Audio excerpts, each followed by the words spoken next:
संभल में बीजेपी के फायरब्रांड नेता तथा क्षेत्रीय उपाध्यक्ष राजेश सिंघल की कुंडली को ग्रहण लगा है। पुलिस ने राजेश सिंघल, उनके भाई भतीजे समेत परिवार पर हालिया दिनों में 6 मुकदमे दर्ज किए हैं। बीजेपी नेता ने अधिकारियों को गुमराह कर मुकदमे दर्ज कराने का आरोप लगाया है। वहीं उन्होंने पार्टी पर पूरा भरोसा जताया है। असमोली पुलिस ने बीजेपी के क्षेत्रीय उपाध्यक्ष राजेश सिंघल के खिलाफ लाइसेंसी रिवॉल्वर का दुरुपयोग कर निजी सुरक्षा कर्मियों को रिवॉल्वर देने का केस दर्ज किया है।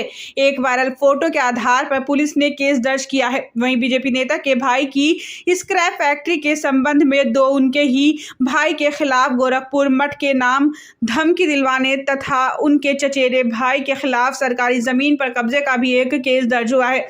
बीजेपी नेता के परिवार पर कुल 6 केस दर्ज हुए हैं। बीजेपी नेता ने अपने खिलाफ दर्ज मुकदमों को राजनीतिक छवि को धूमिल करने की विरोधियों की साजिश बताते हुए पार्टी एवं अधिकारियों पर भरोसा जताया है। संभल में बीजेपी के बड़े नेता के खिलाफ लगातार दर्ज हो रहे मुकदमों से संभल का सियासी माहौल बेहद गर्म हो गया है। अमरोहा से मुजम्मिल हुसैन की रिपोर्ट। जी, क्या पूरा प्रकरण है?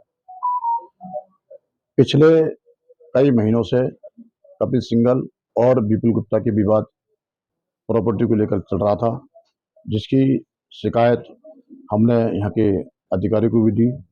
हमें लगा कि कहीं ना कहीं हमारे खिलाफ कोई ना कोई साजिश रची जा रही है। हमारे जो विरोधी हैं, जो पूर्व में भी हमसे ईर्ष्या रखते थे, जो पूर्व में भी हमारे ऊपर कई गंभीर पहले भी आरोप लगाए हैं, जो झूठे व निराधार से उन्होंने तमाम ऐसे आरोप भी लगाए हैं, जो एक दुनिया में ऐसे आरोप जो गंदे आरोप हैं वो भी उन्होंने हमारे ऊपर लगाए थे। परंतु उसके बाद भी भारतीय जनता पार्टी ने मेरे ऊपर सन 2007 के अंदर, सन 2012 में, सन 2022 में और इस बीच में भारतीय जनता पार्टी के जिलाध्यक्ष और वर्तमान में क्षेत्रीय उपाध्यक्ष हूँ, मेरे ऊपर पूरा विश्वास रखा है। मैं पार्टी के कार्यक्रम को आगे बढ़ा रहा हूँ, मैं पार्टी को मजबूती करने का काम कर रहा हूँ।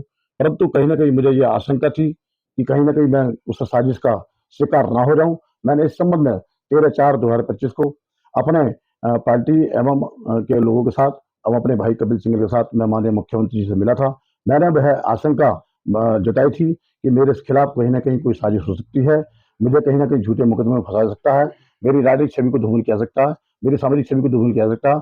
मैंने इस संबंध में माननीय मुख्यमंत्री जी को अवगत कराया था, परंतु माननीय मुख्यमंत्री जी ने आखिर तक यही कहा कि तुम्हारे खिलाफ किसी भी प्रकार का कोई उत्पीड़न नहीं होगा और आपने हमेशा हिंदुत्व के लिए काम किया है, मैं आपको भली भांति जानता हूँ।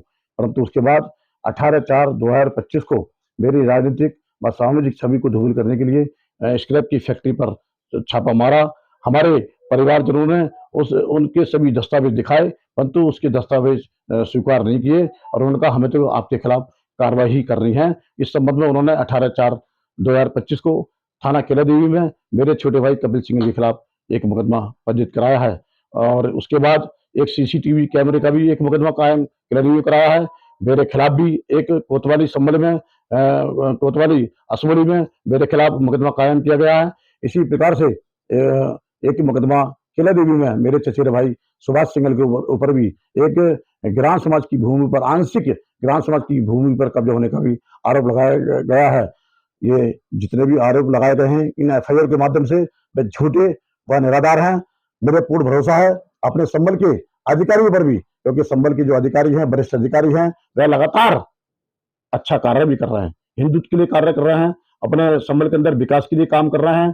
क्योंकि जो मेरी मंशा थी, जिस प्रकार से मैंने अपने संबल के लिए हमेशा 40 वर्षों में समाज को जोड़ने का काम किया, चाहे वो किसी जाति का हो, मैंने हमेशा उनको जोड़ने का काम किया।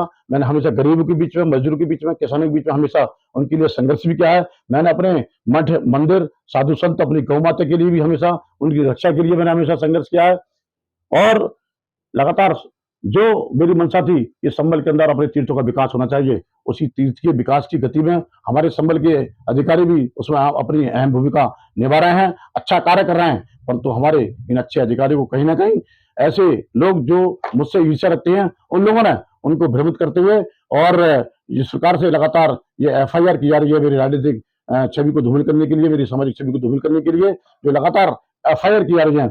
मेरा वास्तव में बहुत ही मन परेशान है, मैं बहुत ही व्यथित हूँ। मुझे आशा नहीं, पूरी विश्वास है, मेरे अपनी सरकार पर पूरा भरोसा है कि निश्चित